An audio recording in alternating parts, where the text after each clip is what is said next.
ওম শান্তি। আজ 17ই ফেব্রুয়ারি 2025। প্রাতঃমূল্যী ওম শান্তি। বাপদাদা মধুবন।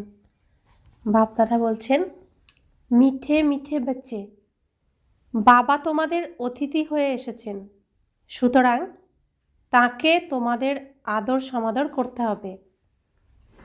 ভালোবেসে তাকে যেমন আহ্বান করেছ তেমনই তাকে আদরও দিতে হবে, নিরাদর যেন না হয়। আমরা যখন খুব দুঃখে থাকি তখন বাবাকে ডেকেছি, হে ভগবান তুমি এসো, আমাকে এই দুঃখের থেকে উদ্ধার করো, মুক্ত করো। তো তিনি এই দুঃখের দুনিয়ায় এসেছেন শুধু আমার জন্য। তো সেই বাবাকে আমার এখন কত আদর করতে হবে।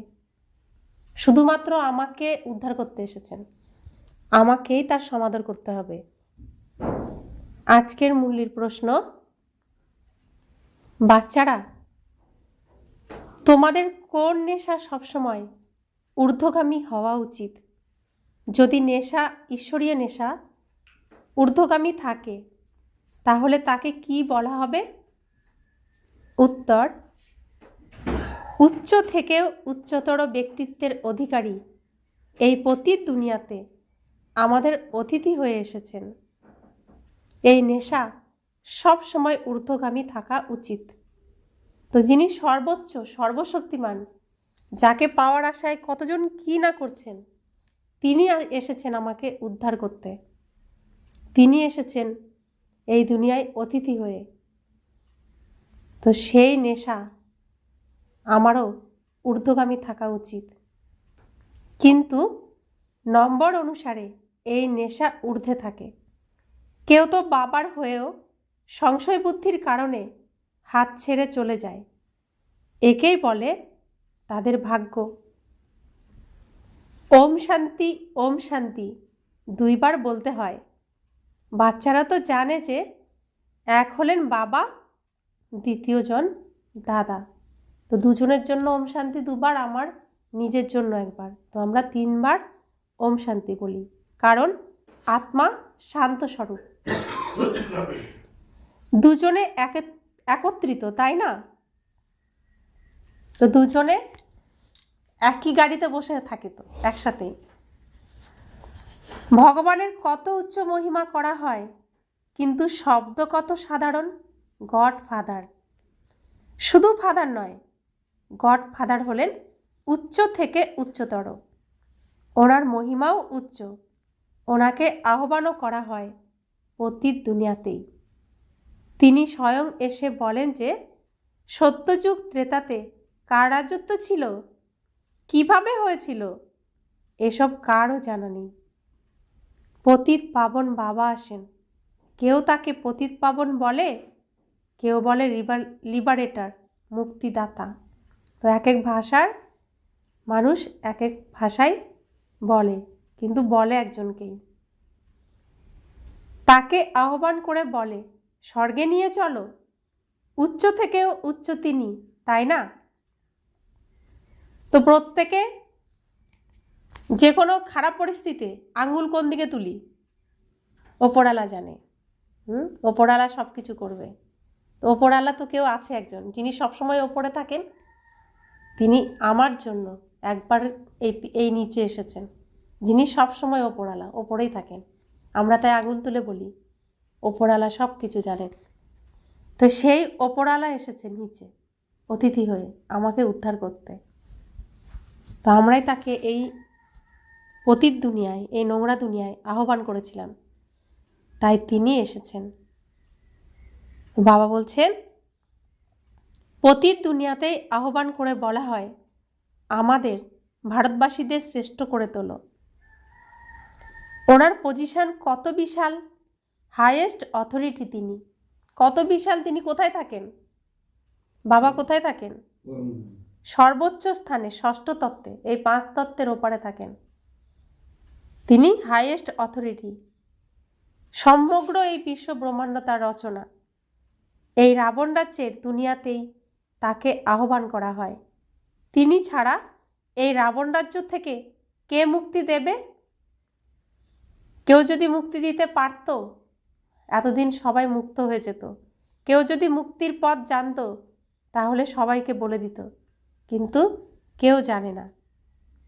এইসব কথা যখন তোমরা বাচ্চারা শোনো তখন নেশাও ঊর্ধ্বে থাকা উচিত, কিন্তু এই নেশা ঊর্ধ্বগামী হয় না। মদের নেশা চড়ে যায়, এই নেশা অপূর্ণ থেকে যায়। এখানে হলো ধারণ করার বিষয়, ভাগ্যের ব্যাপার। তো যার যেমন ভাগ্য সে তেমন ধারণ করবে, যে যতটা ধারণ করবে সে ততটাই সমৃদ্ধ, উচ্চ পদ পাবে। বাবা হলেন অত্যন্ত উচ্চ ব্যক্তিত্বের অধিকারী। তোমাদের মধ্যেও কারোরই নিশ্চয় থাকে। নিশ্চয় যদি সবার থাকতো তবে সংশয়ে এসে পালিয়ে যেত কেন? ভগবান এসেছে, ভগবান পড়াচ্ছেন। ভগবানের এই কথা এই পৃথিবীতে কারো কাছ থেকে আমরা শুনতেও পাইনি। শুধুমাত্র ভগবানই এই কথা বলতে পারেন। সব জেনেও কেন এই রাস্তায় আমরা চলতে পারি না? কেন পালিয়ে যাই? কেন ওই নোংরা দুনিয়াতে আবার নিজেকে মিশিয়ে ফেলি? তাই বাবা বলছেন তারা তো সংশয় প্রকাশ করে, তাদের সংশয় আসে, তাই পালিয়ে যায়, বাবাকে ভুলে যায়। বাবার হয়ে তার প্রতি কোনো সংশয় বুদ্ধি থাকা উচিত নয়।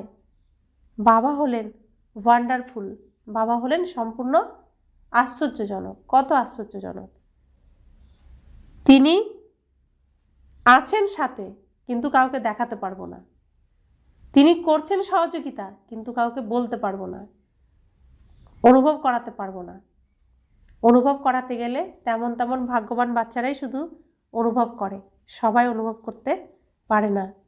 তিনি এতই আশ্চর্য, সব তিনিই করাচ্ছেন, কিন্তু সামনে আমি। তিনি পিছন থেকে করাচ্ছেন। এমন বাবা আমাদের নিরহংকারী। তো সন্তানকে সবসময় আগিয়ে দেন। তো বাবা বলছেন গাওয়াও হয়ে থাকে, আশ্চর্যপদ বাবাকে জানে, বাবা বলে ডাকে, জ্ঞান শোনে, অন্যদেরও শোনায়, তারপর মায়া এসে সংশয় বুদ্ধি বানিয়ে দেয়। বাবা বুঝিয়ে বলেন যে ভক্তিমার্গের শাস্ত্রে কোনো সার নেই। বাচ্চারা, তোমাদের মধ্যেও কেউ কেউ মাত্র স্মরণে স্থায়ী হয়ে থাকে। তোমরা অনুভবও করতে পারো স্মরণ স্থায়ীভাবে স্থায়ী হয় না। তো সব সময় বাবাকে আমরা স্মরণ করতে পারি না, মায়ার দুনিয়াতে থাকি, মায়ার প্রভাবে বুদ্ধি অন্যদিকে চলে যায়। বাবা বলেন আমরা আত্মারা হলাম বিন্দু, বাবাও বিন্দু। তিনি আমাদের বাবা, ওনার নিজের শরীর নেই। তিনি বলেন আমি এই শরীরের আধার নিয়ে থাকি। কোন শরীরের আধার নিয়ে থাকেন? ব্রহ্মা বাবার শরীরের আধার নিয়ে থাকেন। শ্রীকৃষ্ণের অন্তিম জন্মের অন্তিম শরীরের অন্তিম সময়ের জন্য তিনি সেই শরীরকে ধার নেন। সেই আধারেই তিনি আমাদেরকে বলছেন। বাবা বলছেন যে আমি এই শরীরের আধার নিয়ে থাকি, ব্রহ্মার তনের আধার নিয়ে থাকি। আমার নাম শিব, আমি পরমাত্মা। আমার নাম কখনো পরিবর্তিত হয় না। যেহেতু তিনি দেহ ধারণ করেন না, তাই তিনি সদা শিব, সদা তিনি পরম আত্মা। আমরা দেহ ধারণ করি, তাই দেহের অনেক নাম হয়। যতবার দেহ ধারণ করি ততবারই আমাদের নাম পড়ে, দেহের নাম পড়ে। কিন্তু শিব বাবার দেহ নেই, তাই তার নামের কোনো পরিবর্তন হয় না। তিনি সদা শিব, সদা মঙ্গলকারী। বাবা বলছেন তোমাদের শরীরের নামের বদল হয়, শরীরের প্রতি নামকরণ করা হয়। তো প্রত্যেক শরীরের নামকরণ করা হয়। যখন আমি পৃথিবীতে আসি আমার কোনো নাম থাকে না, আমার নাম দেওয়া হয় আসার 6-7 দিন পরে। তো সেই শরীরের নাম দেওয়া হয়। আমি তো আত্মা, আত্মা আসি পৃথিবীতে। তো বাবা বলছেন বিবাহ হয়ে গেলে নাম বদলে যায়, তারপর সেই নামটাই স্থায়ী হয়ে যায়। তো বিবাহ হয়ে গেলে এখন মেয়েদের নাম এখনও পরিবর্তন করা হয়, টাইটেল পরিবর্তন হয়ে যায়। তাই শ্রীকৃষ্ণ রাধা বিবাহের পরে নাম পরিবর্তন হয়ে কি হয়ে গেছেন? শ্রীকৃষ্ণর নাম পরিবর্তন করে কি হয়েছে? নারায়ণ। আর রাধার নাম পরিবর্তন হয়ে লক্ষ্মী। তো সেই নাম স্থায়ী হয়ে যায় আর সেই নামেই সবাই চেনে। বাবা বলেন, তোমরাও এটা নিশ্চিত করে নাও যে আমরা আত্মা। বাবা নিজের পরিচয় দিয়ে বলেছেন, যখন দুনিয়াতে অত্যাচার আর গ্লানি শুরু হয় তখনই আমি আসি। কোনো শব্দকে তোমাদের ধরে রাখার দরকার নেই। বাবা স্বয়ং বলেন, আমাকে নুড়ি পাথরের ভিতরেও আছি বলে কত গ্লানি করে থাকে। এটাও নতুন বিষয় নয়। কল্পে কল্পে পতিত হয়ে গ্লানি করে, আর তখনই আমি আসি। তো আমাদের বাবা কেমন বাবা? বলছে তোমরা আমার গ্লানি করো, নিন্দা করো, এটাও নতুন বিষয় নয়। তোমরা কল্পে কল্পে এগুলো করেছো। কেন করেছো? মায়া করিয়েছে। বাবা কখনো তার সন্তানদের দোষ দেয় না। আমরা হলে কি করব? তেজ্যপুত্র।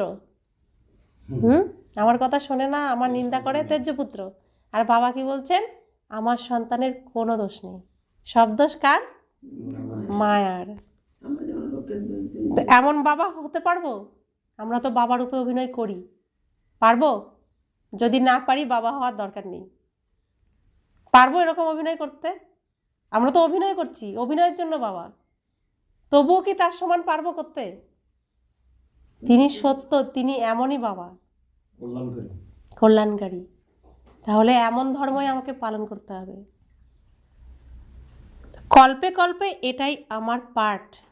বাবা বলছেন তোমরা আমার নিন্দা করবে, গ্লানি করবে, নিজেরাও নোংরা হবে, আর আমি এসে পরিষ্কার করব তোমাদেরকে। এই নোংরার থেকে তুলে পরিষ্কার করে ঘরে ফিরিয়ে নিয়ে যাব।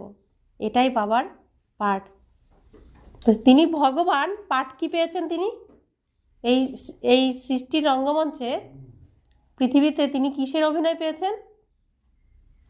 কি অভিনয় করছেন? তিনি ঝাড়ুদার, সাপাইওয়ালা। তিনি পরিষ্কার করতে আসেন। তো কত উচ্চ ভগবান, কত উচ্চ পিতা, তিনি এসে কি পার্ট প্লে করছেন? এর জন্যই তিনি নিরহংকারী, তার কোনো অহংকার নেই। তাই তো করছেন নাকি তিনি? এসে তিনি কি করছেন? আমাদেরকে পরিষ্কার করছেন নোংরার থেকে। নিজেও নোংরা মেখে তো কি হচ্ছেন? তিনি সাপাইওয়ালা হয়ে যাচ্ছেন, তাই না? সেজন্য তিনি আমাদের বাবা, নিরহংকারী বাবা। এর মধ্যে কিছুই অদল বদল হতে পারে না। ড্রামায় নির্ধারিত। এই নাটকে সিনই তার এরকম। তিনি ভগবান, অথচ তিনি সাপাইওয়ালা। এই পাঠ পেয়েছেন। তোমাদের মধ্যে কেউ কেউ জিজ্ঞাসা করে, তিনি কি শুধু ভারতেই আসেন? শুধু কি ভারতই স্বর্গ হবে? হ্যাঁ, বাবা বলছেন হ্যাঁ। এ হলো অনাদি অবিনাশী ড্রামা। এই ভারতখণ্ড অনাদি অবিনাশী, এর কখনো বিনাশ হয় না। তাই সমস্ত দেশের বিনাশ হবে, শুধু ভারতবর্ষই থাকবে, একটাই দেশ থাকবে। আর সেই দেশে, সেই ভারত মাতার গর্ভে স্বয়ং ভগবান আসেন আর দেবী দেবতাদের জন্ম হয়। সেই কারণেই চারিদিকে বিনাশের তাণ্ডব শুরু হয়ে গেছে, শুধু ভারতবর্ষ এখনো সুরক্ষিত রয়েছে। কেন? এই দেবী দেবতাদের এখনো সবার জন্ম হয়নি।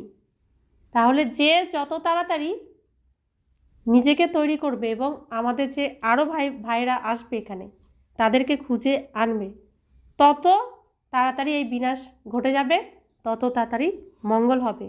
তো এই দুঃখের সিন আর থাকবে না। তো সবাই যে দুঃখ পাচ্ছে তার জন্য দায়ী কে? দায়ী আমরা প্রত্যেকে, যারা এই পাঠ পেয়েছি, সুযোগ পেয়েছি বৈকুণ্ঠে অভিনয় করার, আর নিজেকে রেডি করছি না, তারাই হচ্ছি দায়ী। তো আমরা রেডি হয়ে গেলে বিনাশ কমপ্লিট, তো সুখের সিন চলে আসবে। তো বাবা বলছেন, বাবা কত উচ্চ থেকেও উচ্চ, পতিতদের পাবনকারী বাবা বলেন, আমাকে আহ্বান করাই হয় এই পতিত দুনিয়াতে। আমি তো এভার পিওর, আমি সব সময় শুদ্ধ পবিত্র, পিওর।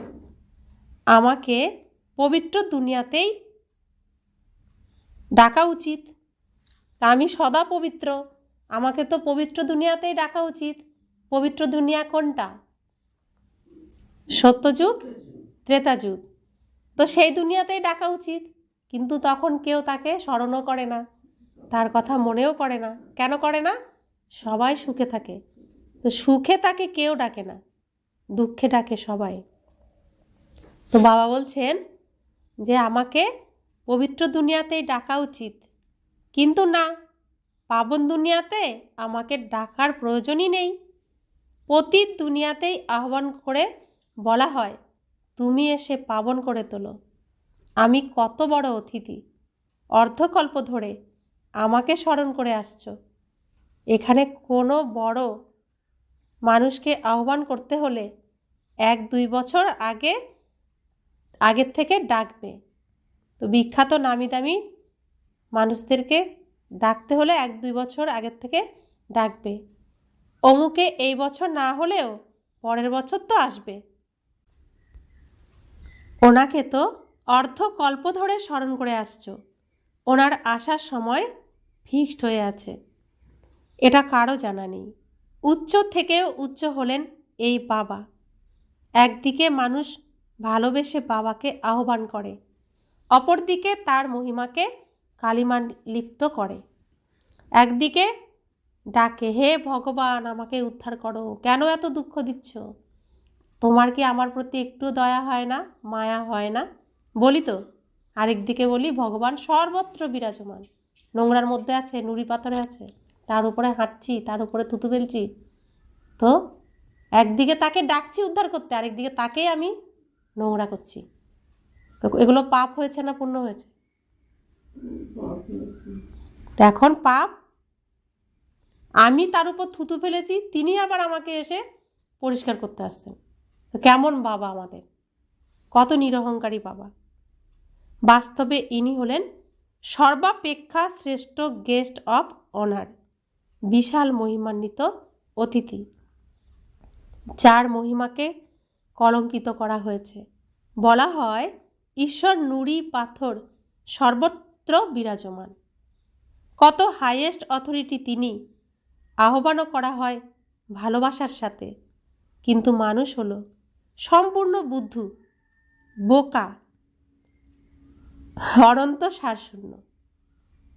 তো অত্যন্ত বোকা, অবুঝ, কিছুই বোঝে না, বোঝাতে গেলেও বোঝে না। বোঝাতে গেলেও রাবণের হয়ে কথা বলে, যে ভগবান এই নোংরার মধ্যে আছে, এই কাদার মধ্যে আছে, ভগবানের উপর আমি বসে আছি, ভগবানের উপর দিয়ে হাঁটছি। বোঝাতে গেলেও রাবণের সুরেই কথা বলবে।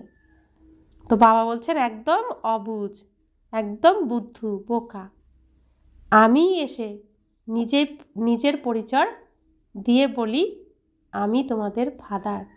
তো তিনি আসেন, তিনিই বলেন যে আমি তোমার পিতা, আমাকে স্মরণ করো। প্রত্যেক দিন বলেন তো, তবুও তো তাকে স্মরণ করতে পারি না। তো তিনিই এসে তার পরিচয় দিচ্ছেন। আমরা কয়েকজন তাকে চিনেছি, সবাই তাকে চিনতে পারছে না। সবার মধ্যেই তিনি রয়েছেন, সবার মধ্যেই কার্য করছেন, কিন্তু কেউ তাকে চিনতে পারছে না। কয়েকজন, কোটির মধ্যে কতিপয় কেউ তাকে চিনতে পারছে। তো বাবা বলছেন যখন সবাই রাবণের কয়েদখানায় চলে যায়, তখনই বাবাকে আসতে হয়। কেননা সব ভক্ত অথবা ব্রাইডস সীতাদের লিবারেট করতে আসেন তিনি। তো প্রত্যেকে আত্মারূপী সীতা রাবণের এই দেহরূপী জেলখানার মধ্যে কি হয়ে রয়েছে? বন্দি। আর দেহের মধ্যে কারা রয়েছে? সব ভূত রয়েছে, অকাসুর বকাসুর, সব রকমের ভূত এই দেহের মধ্যে রয়েছে। আর আমি আত্মা এই দেহের মাটির নিচে কবরস্থ হয়ে রয়েছি, জেলখানার মধ্যে অজ্ঞান অবস্থায় পড়ে রয়েছি। বাবা এসে কি করছেন? এই মাটি খুঁড়ে খুঁড়ে, মাটি তো জমে জমে একদম পাথর হয়ে গেছে, সেই পাথর ভেঙে ভেঙে তিনি আমাকে অনেক সতর্কভাবে উদ্ধার করছেন। তো বাবা বলছেন বাবা হলেন ব্রাইড গ্রুম রাম, এখানে কোনো একজন সীতার বিষয় নয়, সব সীতাদের রাবণের কয়েদখানা থেকে লিবারেট করেন। এ হলো অসীম জগতের বিষয়। তো এই পৃথিবীতে যত মানুষ আছে, যত জিনিসপত্র আছে, যত গাছপালা আছে, সব কিছুকেই তো তিনি উদ্ধার করতে এসেছেন। কিছু কি থাকবে? কিচ্ছু থাকবে না, এখানে একটা কণাও থাকবে না, সবটাই পরিষ্কার হবে। তো এর জন্য বিনাশ কি কল্যাণকারী? তো তো এখন যত তাড়াতাড়ি বিনাশ ঘটবে তত তাড়াতাড়ি এই দুঃখ শেষ হবে। তো বাবা বলছেন তিনি সবাইকে উদ্ধার করবেন, একজনকেও রেখে যাবেন না। এখানে হলো পুরানো পতিত দুনিয়া, এর পুরানো হওয়া তারপর আবার নতুন করে শুরু হওয়া, এ হলো অ্যাকুরেট, এটা হবেই হবে। যেমন সকাল হচ্ছে, বিকেল হবে, রাত হবে, আবার ভোর হবে, আবার সকাল হবে, এ তো চলতেই থাকে, এ তো বিরাম নেই, অবিরাম চলতে থাকে। ঠিক সেরকম এই সৃষ্টির চক্রটাও সত্যযুগ, ত্রেতাযুগ, দাপর যুগ, কলিযুগ, এই ভোরবেলা সঙ্গম যুগ, আবার সত্যযুগ, এই চক্র অবিরাম চলতেই থাকবে, অবিনাশী চক্র। আর একদম নির্দিষ্ট সময় অনুসারে চলবে। আমার মানা না মানার উপর কি দিনরাত নির্ভর করে? তার অ্যাকুরেট সময়ে সে এখনও অভিনয় করে যাচ্ছে, প্লে করে যাচ্ছে, সে হচ্ছে সময়। তার কারোর জন্য দাঁড়ানোর সময় নেই, আছে? সে একদম নির্দিষ্ট টাইমে তার কর্ম করে যাচ্ছে। তো বাবা বলছেন এই শরীর ইত্যাদি শীঘ্রই পুরানো হয়ে যায়, কিছু বেশি সময় ধরে চলে। এ সবই ড্রামায় অ্যাকুরেট। সম্পূর্ণ 5000 বছর পরে আমাকে আসতে হয়। আমি এসে নিজ পরিচয় দিয়ে থাকি আর সৃষ্টি চক্রের রহস্য বুঝিয়ে বলি। কেউ আমার পরিচয় জানে না, না ব্রহ্মা, বিষ্ণু, শঙ্করের, না লক্ষ্মীনারায়ণের, না রাম সীতার পরিচয় সম্পর্কে জানে। ড্রামায় উচ্চ থেকেও উচ্চ অ্যাক্টর তিনি। তো এই ড্রামাতে যাদের যাদের নাম আমরা শুনি তাদের বায়োগ্রাফি কেউ জানে না, নামগুলোই শুধু আমরা জানতাম। তো সব থেকে উচ্চ অ্যাক্টর কে এই সৃষ্টির নাটকে? স্বয়ং ভগবান বাবা। তার পার্ট কি? পরিষ্কার করার পার্ট, সব থেকে বড় পার্ট। সমগ্র বিশ্বকে তিনি পরিষ্কার করতে এসেছেন। বাকি সব বিষয়বস্তু তো মানুষকে ঘিরে। তো তিনি ছাড়া এই বিনাশ কখনোই সম্ভব না, তিনি ছাড়া এই পৃথিবী পরিষ্কার কখনোই সম্ভব না। কখনো 8 থেকে 10 ভুজধারী মানুষ হয় না। বিষ্ণুর 4 ভুজা কেন দেখানো হয়েছে, রাবণের 10 মাথা কেন, কেউই জানে না। বাবাই এসে সম্পূর্ণ ওয়ার্ল্ডের আদি মধ্য অন্তের নলেজ সম্পর্কে অবগত করান। উনি বলেন আমি হলাম সর্বোত্তম বড় গেস্ট, কিন্তু গুপ্ত রূপে। এটাও শুধুমাত্র তোমরাই জানো, কিন্তু জেনেও তারপর ভুলে যাও। ওনাকে কতটা রিগার্ড করা উচিত, কতটা সম্মান করা উচিত, স্মরণ করা উচিত। আত্মা নিরাকার, পরমাত্মাও নিরাকার, এখানে ফটোর কোনো ব্যাপার নেই। তোমাদের তো নিজেকে আত্মা নিশ্চয় করে বাবাকে স্মরণ করতে হবে, দেহ অভিমান ত্যাগ করতে হবে। তোমাদের সব সময় অবিনাশী বস্তুকে দেখা উচিত। তোমরা বিনাশী দেহকে কেন দেখো? দেহ অভিমানী হও, এতেই পরিশ্রম আছে। যত স্মরণে থাকবে ততই কর্মাতীত অবস্থা প্রাপ্ত করে উচ্চ পদ পাবে। বাবা খুব সহজে যোগ অর্থাৎ স্মরণ শিখিয়ে থাকেন। যোগ তো অনেক রকমের আছে, স্মরণ শব্দটি যথার্থ।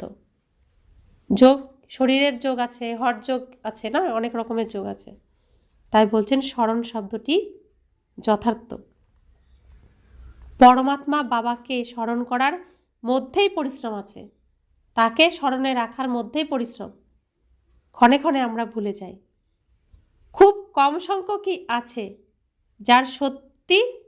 যারা সত্যি বলবে যে আমি এত সময় স্মরণে থেকেছি। স্মরণ করেই না, সুতরাং বলতেও দ্বিধাবোধ করে, লিখে থাকে, সারাদিন 1 ঘন্টা স্মরণে ছিলাম, সুতরাং লজ্জা তো আসাই উচিত, তাই না? বাবা কয় ঘন্টা তার সাথে থাকতে বলেছেন? 8 ঘন্টা। 1 ঘন্টা 8 ঘন্টাও তার সাথে থাকা বড়ই মুশকিল। তার সামনে থেকেও মনে অন্যদের চিন্তা আসে, তাহলে মন যদি অন্যদিকে যায় তাহলে সামনে থেকেও তো তার সাথে মিলন হচ্ছে না। তো বাবা বলছেন, এমন বাবা যাকে দিবারাত্র স্মরণ করা উচিত তাকে মাত্র 1 ঘন্টা স্মরণ করি, লজ্জা তো আসাই উচিত। এতেই বড় গুপ্ত পরিশ্রম।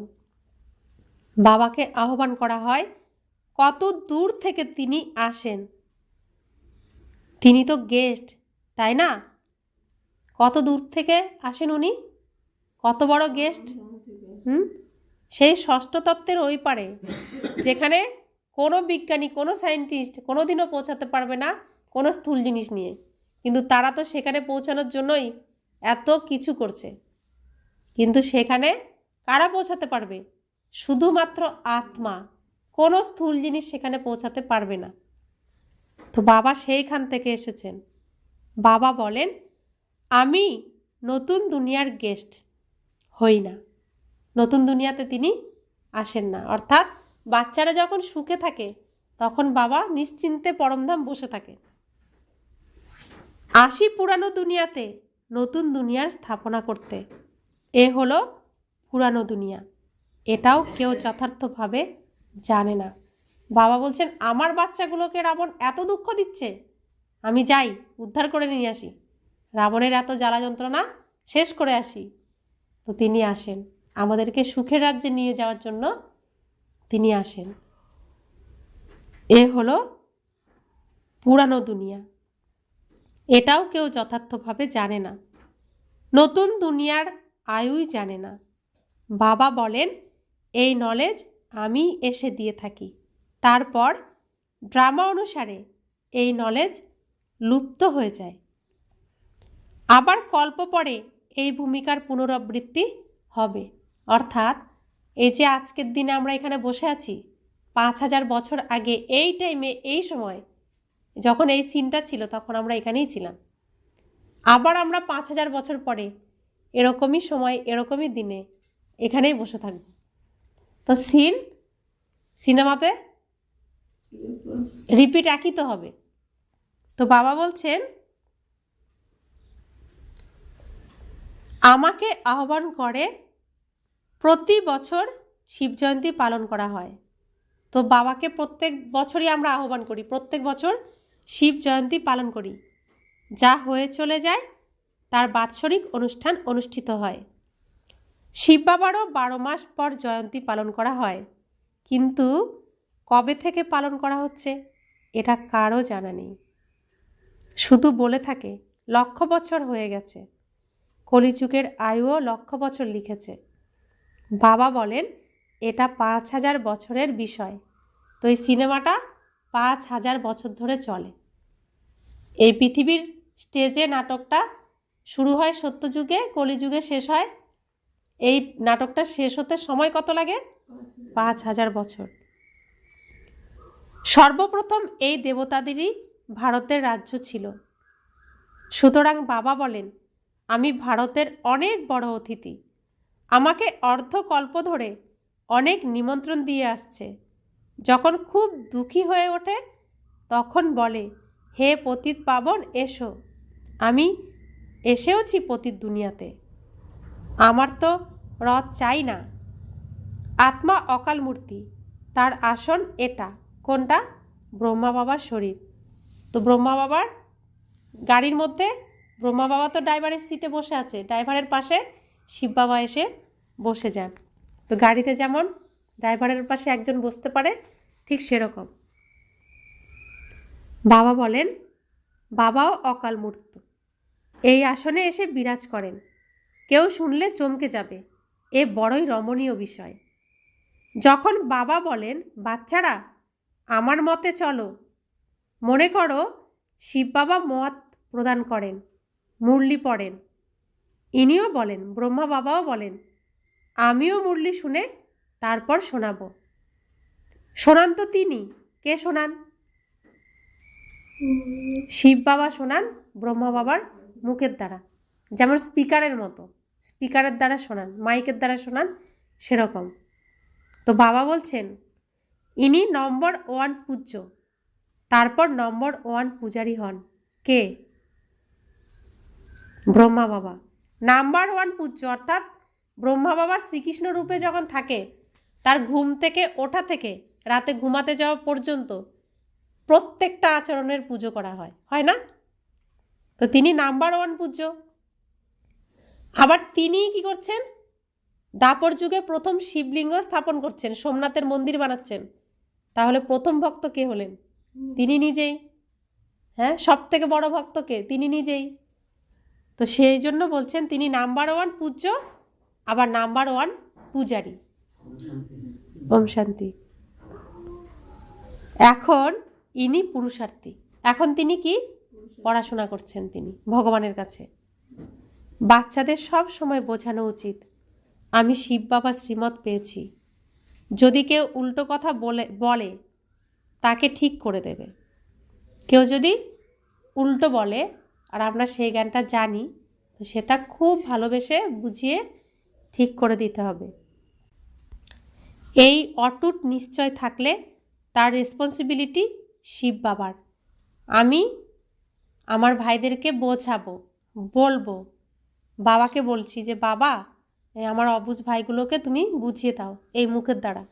তো দায়িত্ব কে নেবেন? শিব বাবা নিজেই নেবেন। এটাই ড্রামায় নির্ধারিত। বিঘ্ন তো আসবেই, অনেক কঠিন কঠিন বিঘ্ন আসে, নিজের সন্তানদের উপরেও বিঘ্ন আসে। অতএব সব সময় মনে করো শিব বাবা বোঝাচ্ছেন, তবেই স্মরণ থাকবে। কিছু বাচ্চারা ভাবে ব্রহ্মা বাবা মত প্রদান করেন, কিন্তু তা নয়। শিব বাবাই রেসপন্সিবল। দেহ অভিমান থাকার কারণে প্রতি মুহূর্তে ব্রহ্মাকেই দেখে। শিব বাবা কত মহান অতিথি, রেলওয়ের কর্মীরাও জানে না নিরাকারকে কিভাবে জানবে বা চিনবে। তার কখনো অসুখ হয় না, কিন্তু অসুখের কারণ বলে দেন। ওরা কি করে জানবে এনার মধ্যে কি আছে? তোমরা বাচ্চারাও নম্বর অনুসারে জানো তিনি সব আত্মাদের পিতা, আর ইনি ব্রহ্মা বাবা প্রজাপিতা, মানুষের পিতা। অর্থাৎ শরীরের পিতাকে ব্রহ্মা বাবা, আর আত্মার পিতাকে শিব বাবা। তো সব আত্মাদের পিতা, আর ইনি ব্রহ্মা বাবা প্রজাপিতা, মানুষের পিতা। মানে শিব বাবা সব আত্মাদের পিতা, আর ব্রহ্মা বাবা সব মানুষের পিতা। সুতরাং এনারা দুজন বাপ দাদা কত বড় অতিথি। বাবা বলেন যা কিছু হচ্ছে ড্রামায় নির্ধারিত, আমিও ড্রামার বন্ধনে আবদ্ধ, পূর্ব নির্ধারিত, তাই আমারও পার্টও। তো সব কিছু পূর্ব নির্ধারিত, এখানে শিব বাবাও কিছু করতে পারবেন না। মায়াও ভীষণ প্রবল, রাম আর রাবণ উভয়েরই পাঠ রয়েছে। ড্রামায় যদি রাবণ চৈতন্য হতো তবে বলতো আমিও ড্রামা অনুসারে আসি। এ হলো সুখ দুঃখের খেলা, সুখ হলো নতুন দুনিয়াতে, দুঃখ পুরানো দুনিয়াতে। তো প্রত্যেকটাই হচ্ছে নাটক আর সিন। তো আমরা কি চাইবো? দুঃখের সিনের মধ্যে নিজেকে রাখতে চাইবো? বেরোবো না দুঃখের সিন থেকে? শেষ করবো না এই সিনকে? বাবা বলছেন সুখ হলো নতুন দুনিয়াতে, দুঃখ পুরানো দুনিয়াতে। নতুন দুনিয়াতে কত অল্প সংখ্যক মানুষ, কত অল্প সংখ্যক? 9 লাখ। পুরানো দুনিয়াতে অসংখ্য মানুষ। তো এখন পুরানো দুনিয়াতে কত মানুষ? প্রায় 900 কোটি। পতিত পাবন বাবাকেই ডেকে বলা হয় পাবন দুনিয়া বানাও, কেননা পাবন দুনিয়াতে কত সুখ ছিল, সেই জন্যই কল্প কল্প আহ্বান করে। বাবা সবাইকে সুখ প্রদান করে যান। এখন আবার তার পার্ট রিপিট হচ্ছে। সৃষ্টি কখনোই বিনাশ হয় না, বিনাশ হওয়া ইম্পসিবল। এই পৃথিবী, এই সৃষ্টি কখনোই বিনাশ হবে না, পরিবর্তন হবে। সমুদ্র এই পৃথিবীতেই আছে, এটা বিশ্বের 3rd ফ্লোর, কোনটা থার্ড ফ্লোর? এই পৃথিবী। ফার্স্ট ফ্লোর কোনটা? পরমধাম। সেকেন্ড ফ্লোর সূক্ষ্মবতন। থার্ড ফ্লোর এই স্থূল বতন। শুরু তো হচ্ছে পরমধাম থেকে না? তো বাবা বলছেন, বলে থাকে সৃষ্টি জলমগ্ন হয়ে যায়, সর্বত্র শুধু জল আর জল। তা সত্ত্বেও পৃথিবীতেও ফ্লোর, তাই না? সেখানে জলও আছে। পৃথিবীর ফ্লোর কখনোই ধ্বংস হতে পারে না, জলও এই ফ্লোরের উপরেই রয়েছে। সেকেন্ড এবং ফার্স্ট ফ্লোর যা পৃথিবীর সূক্ষ্মবতন আর পরমধাম, যেখানে কোনো জল নেই। অনন্ত জগতের 3টি তল আছে, যা তোমরা বাচ্চারা ছাড়া আর কেউ জানে না। কটা বতন আছে আমাদের? 3টি। কোনটা কোনটা? মূল বতন, সূক্ষ্ম বতন, স্থূল বতন। নিরাকারী দুনিয়া, আকারী দুনিয়া, সাকারী দুনিয়া, সাইলেন্স দুনিয়া, মুভি দুনিয়া, টকি দুনিয়া, তাই না? এই খুশির খবর সবাইকে খুশির সাথে শোনাতে হবে। যারা সম্পূর্ণ উত্তীর্ণ হবে তাদেরই অতীন্দ্রিয় সুখের গায়ন রয়েছে। যারা দিবারাত্র সার্ভিসে তৎপর থাকে, সার্ভিস করতেই থাকে, তারাই অতীব খুশিতে থাকে। কখনো কখনো এমন দিনও আসে যখন মানুষ রাতেও জেগে থাকে, কিন্তু আত্মা ক্লান্ত হয়ে পড়লে ঘুমাতে হয়। আত্মা ঘুমোলে শরীরও শুয়ে পড়ে, আত্মা না শুলে শরীরও শোয় না। আত্মাই ক্লান্ত হয়ে পড়ে। আজ আমি ক্লান্ত হয়ে পড়েছি, কে বলে? আত্মা বলে। বাচ্চারা, তোমাদের আত্ম অভিমানী হতে হবে, এতেই পরিশ্রম।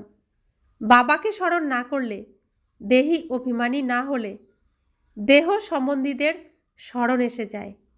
বাবা বলেন, তোমরা নগ্ন এসেছিলে, নগ্ন হয়েই যেতে হবে। আমাদের কোনো পোশাক থাকে পরমধামে? আমরা শুধু মূল রূপে থাকি, আসল আত্মারূপেই থাকি। আর এখানে এসে আমরা পোশাক পরি, পোশাক পরে স্টেজে আসি। তাই যেমন এসেছিলে তেমনই ফিরে যেতে হবে, কোনো কিছুই এখান থেকে নিয়ে যাওয়া যাবে না। তাই বাবা বলছেন, এই দেহের সম্বন্ধ ইত্যাদি ভুলে যাও, অর্থাৎ দেহের ধর্মকে ভুলে যাও। এই শরীরে থেকে আমাকে স্মরণ করলে শতপ্রধান হতে পারবে। বাবা কত বড় অথরিটি, বাচ্চারা ছাড়া কেউ জানে না। আমরা ছাড়া আর কেউ জানে? তাহলে আমরা কত সৌভাগ্যবান আর শ্রেষ্ঠ, কত মহান। তো নিজেকে এই ভেবেই তো খুশি থাকো। বাবা বলেন, আমি দীনবন্ধু, সবাই সাধারণ। আমি গরিবের কি? তিনি গরিব নিবাজ, গরিবের সাথী। তিনি দিনের বন্ধু, দীনবন্ধু। পতিত পাবন বাবা এসেছেন, এটা জানলে জানা নেই কত ভিড় হবে। বড় বড় বিখ্যাত নামি দামি মানুষ এলে কত ভিড় হয়ে যায়। ড্রামাতে এনার ভূমিকা হলো গুপ্ত।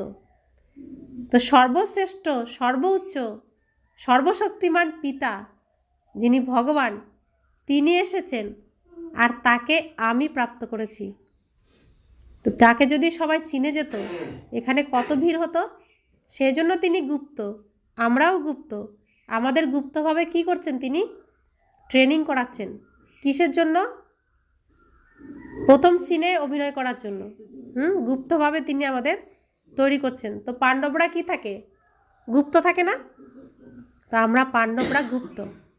ধীরে ধীরে তোমরা যত অগ্রসর হবে তোমাদের প্রভাব বৃদ্ধি পাবে এবং বিনাশ সংঘটিত হবে।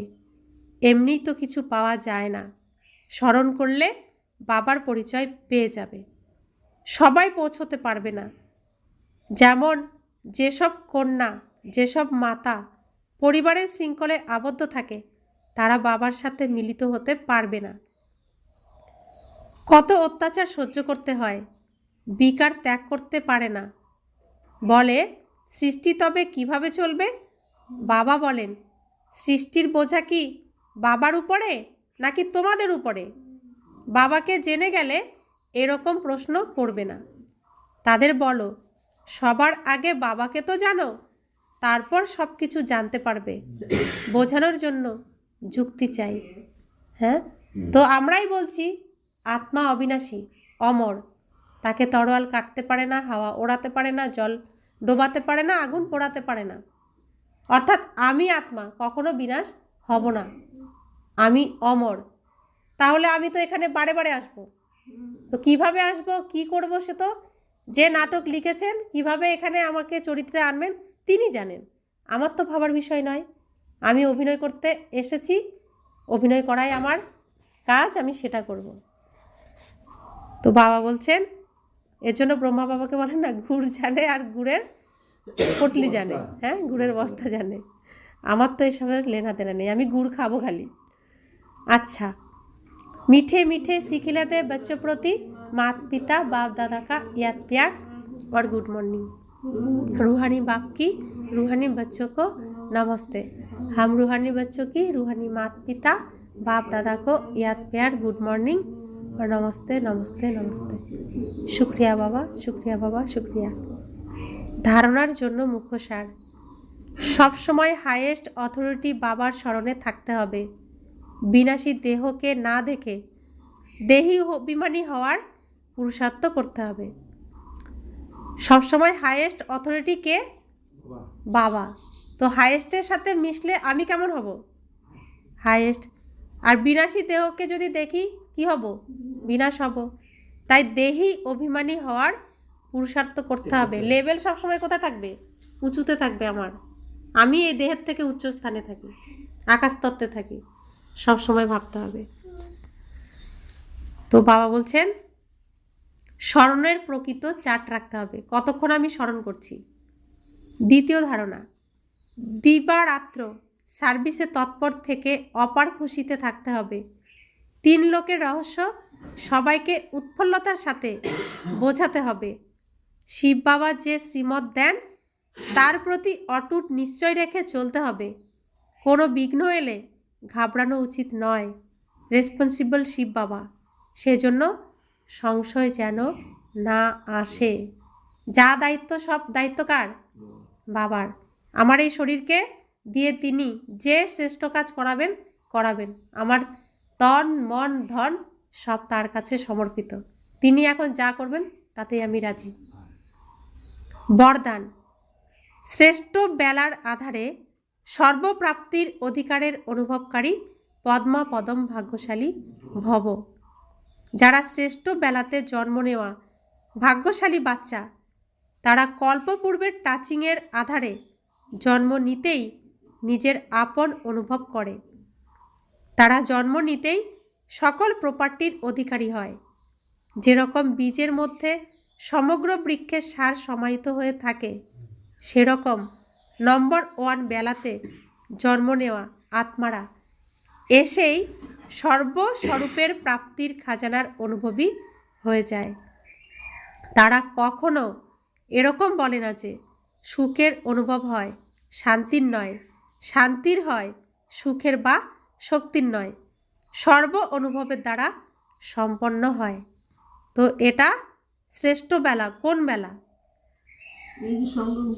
সঙ্গম যুগটা কোন বেলা? সৃষ্টির অমৃত বেলা, যেখানে ভগবান আসেন, দেবতারাও আসেন। তো প্রত্যেক দিন, আমাদের প্রত্যেক দিনে কোন সময় শ্রেষ্ঠ বেলা থাকে? যখন ভগবান আসেন, দেবতারা চলাফেরা করেন, ব্রহ্ম মুহূর্ত, অমৃত বেলা, যেখানে ব্রহ্মাণ্ডের মালিক আসেন। তো এখন সৃষ্টির সেই অমৃত বেলা, এখন শ্রেষ্ঠ বেলা। আর এই বেলাতে যার জন্ম হয়েছে, অর্থাৎ যে ঘুম থেকে জেগে উঠেছে, সে কি পাচ্ছে? ভগবানের সমস্ত সম্পত্তির মালিক, উত্তরাধিকারী হয়ে যাচ্ছে। তো এরকম নয় যে আমরা এখানে এসেছি সুখ পেয়েছি শান্তি পাইনি, শান্তি পেয়েছি সুখ পাইনি, শক্তি পাইনি। তো বাবার সমস্ত শক্তির অনুভব আমরা এখানে করছি, প্রাপ্ত করছি। আর যা আত্মা পাচ্ছে অতীন্দ্রিয় সুখ, যা ইন্দ্রিয়র ঊর্ধ্বে উঠে আমরা পাচ্ছি। স্লোগান, নিজের প্রসন্নতার ছায়ার দ্বারা শীতলতার অনুভব করার জন্য নির্মল আর নির্মাণ হও। আমি কোথায় এসেছি এখন? কোথায় আছি আমি? আমরা কোথায় আছি এখন? ব্রহ্মাপুরীতে আছি। শ্রীকৃষ্ণের যে গোবর্ধন পর্বত, গিরিধার পর্বত যেটা তুলেছিলেন, যেটা আমরা দেখেছি, শাস্ত্রে শুনেছি বর্ণনা, সেই গিরিধার পর্বতের নিচে আছি, পরমাত্মার ছত্র ছায়া রয়েছি। তো দুঃখ আমাকে আর ছুতেও পারে না। তো আমি সদা প্রসন্ন চিত আত্মা, তাই তো। তো এই প্রসন্নতার ছায়ার দ্বারা শীতলতার অনুভব করার জন্য কি হতে হবে? নির্মল আর নির্মাণ, অর্থাৎ আমি আত্মা, শুদ্ধ পবিত্র আত্মা। আর আমার প্রত্যেক ভাইয়ের আমি পূর্বজ, বড় দাদা আত্মা। প্রত্যেক ভাইকে রাস্তা দেখানোর দায়িত্ব আমি আত্মার। তো আমি যখন নিজেকে নির্মাণ করব, আমি আত্মা শক্তিশালী আর পরমাত্মার খুব আজ্ঞাকারী, বিশ্বাসযোগ্য আত্মা, তখন আমি নির্মাণ, আমি অন্যদের মুক্তিদাতা, তখনই আমি সবাইকে মুক্ত করতে পারবো। আজকের অব্যক্ত ইশারা, একান্ত প্রিয় হও, একতা আর একাগ্রতাকে ধারণ করো। সর্বসম্বন্ধ, সর্বরসবোধ একের সাথে গ্রহণকারী একান্ত প্রিয় হতে পারে। যখন একের দ্বারা সর্বরসবোধ প্রাপ্ত হতে পারে, তো অনেকের কাছে যাওয়ার প্রয়োজন কি? কেবল এক শব্দই স্মরণে রাখো, তো তাতে সমগ্র জ্ঞান এসে যাবে, স্মৃতিও এসে যায়, সম্বন্ধও এসে যায়, স্থিতিও এসে যায়, আর সাথে সাথে যা কিছু প্রাপ্তি হয় সেসব ওই এক শব্দের দ্বারা স্পষ্ট হয়ে যায়। একে স্মরণ, স্থিতি, এক রস আর সমগ্র জ্ঞানও একে স্মরণেই প্রাপ্ত হয়। প্রাপ্তিও যা কিছু হয় সেগুলিও এক রস থাকে। তো অর্থাৎ এই পৃথিবীতে সত্য কি কি? আমার পিতা, পরমপিতা, পরমাত্মা শিব বাবা সত্য, আমি আত্মা সত্য, আর সৃষ্টির নাটকটা সত্য, যার কখনো বিনাশ হয় না। তো আমরা এখানে অভিনয়, আমি তো কত রূপে অভিনয় করছি। আজকে আমি যার মা বা আমি যার সন্তান, কালকে আমি তার হয়তো বোন হব, কালকের চরিত্রে তার সাথে অন্য পার্টে আমি অভিনয় করব। তাহলে সেই পিতাও তো আমাদের কাছে সর্বসম্বন্ধে থাকেন, তাহলে তার সাথেই যে সত্য সম্বন্ধ তার সাথেই রাখবো। তো 7 দিনে আমরা 7টা সম্বন্ধ করব। তো 7 দিন আমরা শুরু করি রবিবার থেকে।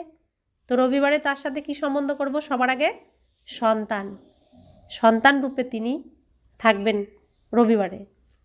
সোমবারে মাতা পিতা রূপে থাকবেন।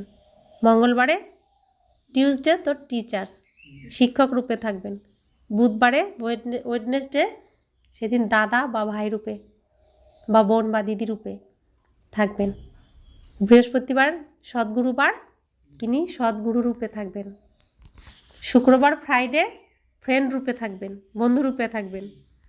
স্যাটারডে কী রূপে থাকবেন? সাজন, সাজনি, প্রিয়তম, প্রিয়তমা, প্রেমিক, স্বামী, যা ইচ্ছা সম্বন্ধ করে নাও। তো সর্বসম্বন্ধ তার সাথে থাকলে কখনো একা একা মনে হবে না। তিনি সব সময়ের, তার মতো কম্পেনিয়ন আর কেউ নেই। তিনি সবসময় আমার সাথে থাকেন, আমি তাকে ভুলে যাই, আমি তাকে সাথে রেখে অন্যের সাথে কথা বলি, অন্যকে মনে করি। তো তিনি কখনো আমার সঙ্গ ছাড়েন না, কোনো সম্বন্ধ তিনি নিভাতে ভোলেন না। তা আমাকে করতে হবে, তিনি আমার জন্য এসেছেন আর আমাকেই তার সেই সম্মান রাখতে হবে। তো বাবা, আমরা যতই তাকে অবহেলা করি না কেন, তিনি তার সম্পূর্ণ প্রেম, ভালোবাসা, শুদ্ধ নিঃস্বার্থ ভালোবাসা আমাকে দেন। তিনি আমার জন্যই এসেছেন আর সম্পূর্ণ উজাড় করে তার জন্য এক কণাও কিছু রাখেন না, পুরোটাই আমাকে দিয়ে দিয়েছেন। এখন আমি কতটা রাখতে পারবো, আমি কতটা সৌভাগ্যবান, আমার কর্মের উপর নির্ভর করবে, আমার চেষ্টার উপর নির্ভর করবে। তবে আমি শ্রেষ্ঠ পদ পেতে পারবো। তিনি দিয়ে রেখেছেন, পোস্ট পজিশনও আমার জন্য রেডি রেখেছেন, সেখানে গিয়ে বসার আমাকে উপযুক্ত হতে হবে। আমাদের এটাই এখন পুরুষার্থ, আর আমাদের এটাই লক্ষ্য, আর আমাদের লক্ষ্য পূরণ করতেই হবে। বাবার মান রাখতেই হবে, আর শ্রীকৃষ্ণের মান অর্থাৎ ব্রহ্মা বাবার মানও রাখতেই হবে। ওম শান্তি।